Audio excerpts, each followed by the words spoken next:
guys, welcome back. Today I want to talk to you about natural remedies that help with venomous bites, spiders, snakes, stuff like that. Before I even get started, I am not telling you to not seek emergency medical attention. If you get bit by something, especially venomous, please use your best judgment and do what, but this could be, remedies for you that if it's not available, you can't get to it on your way. You could be really far, out. May not be available. Use it on, immediately and then go whatever. Please, like I say, always be safe. And let me talk to you about a little bit of background of like what happens when we get bit by something venomous, so you can understand why these work. Now, our cells are held together with just a chemical called hyaluronic acid. So that kind of helps bind and keep everything where it's supposed to be. Venom, which is in snakes, spiders, hobo spiders, anything like venomous stuff, it has a enzyme in it called hyaluronidase. That is what causes the tissue to kind of liquefy, and then everything kind of snowballs from there. So keep that in mind. So there's olive oregano and echinacea. And both of those, what they do, and you'll use them together, how I go through this, is it'll help stimulate. And the dosage I'm going to talk to you about makes a very large stimulation of the hyaluronic acid. So it's going to kind of help counteract the venom and the damage the venom does. Now, when I go through what I'm going to talk about, the dosage and how you use it, these are very, very high amounts. But this, if it was something for something this serious, just like when they do anti-venom stuff, this is for something this serious.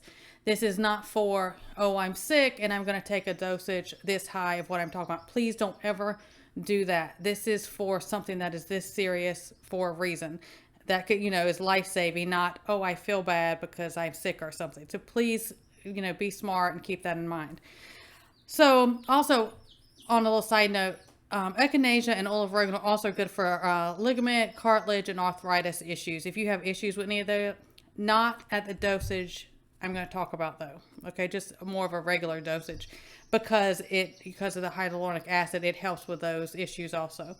Okay, so I'm going to go over how to take it in, internally, a soak that you can do, and then a drawing salve. So again, please, these are very high dosage. This is only for something this serious.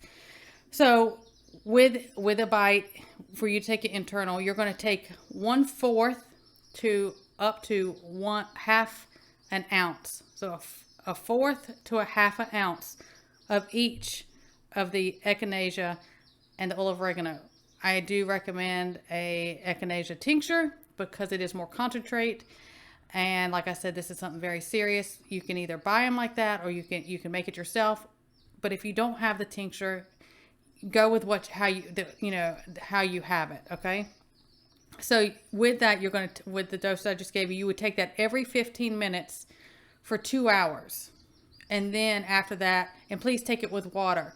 You need to get water in when you take that. Then after that, you're going to take it every 4 hours. Okay, so that's how you take it internally. For a soak, you're immediately going to you can do both of them or do one or the other. Dilute it down with something, but you're going to do something like a soak. You can put it in, water or whatever. I don't recommend warm soaks ever when you have something like this because it's going to help it spread. Really cold, whatever you got on hand, room temperature or whatever. And you're going to soak wherever the area is as best as you can with, just pour some in there and get that soak in immediately to try to, start pulling some of that out and keep it from spreading in the tissue. And then the drawing poultice is something that you would put on, and you would use 1 tablespoon of each of these I'm going to list. 1 tablespoon of activated charcoal, benonite clay, apple pectin, and turmeric powder. Then you're going to add just enough water to make that into a paste. I've talked about apple pectin before for radiation exposure, especially for children. So that's a double thing that, why we should have apple pectin on hand. So you're going to make that, into a poultice, cover it with, get it on pretty thick, cover that with a gauze and then some type of plastic wrap.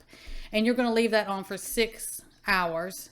And then if you need to repeat it, you can repeat it as often as you can for 6-hour increments. I always recommend doing, like, applying some ice over top of the gall area when you're doing this salve, because you want it to, usually we think heat when we want to draw something out, but this, we want to keep it from spreading into the surrounding tissue and keep it as localized in that area as we can. These are things that, and I will list all this in the description for you guys, whether it's spiders and stuff. I have been bit by snakes and some spiders before. Luckily, none of the snakes were venomous, but I have been bit by a brown recluse, and I did not need, serious medical attention. And it got, they can get pretty gross, but it was very, very minimal compared to how they can get. So it's any of these things. This is, you want these to, start using this immediately. I recommend mixing some of these things up and always having the things I mentioned in your go bags. Have them in your home. You can get bit in your own backyard if you're in a snake prone area, which I just happen to be. If you're hiking, if you're camping, if you're on the move, these are things I recommend have, because this is an emergency, medical situation that you want to address, get something on and get something in, internally immediately. So I hope this is something that does help. Please be smart. Use your best judgment about things like this. But this is something, that they did use before they had anti-venom. And there's a lot of places that do not even carry anti-venom.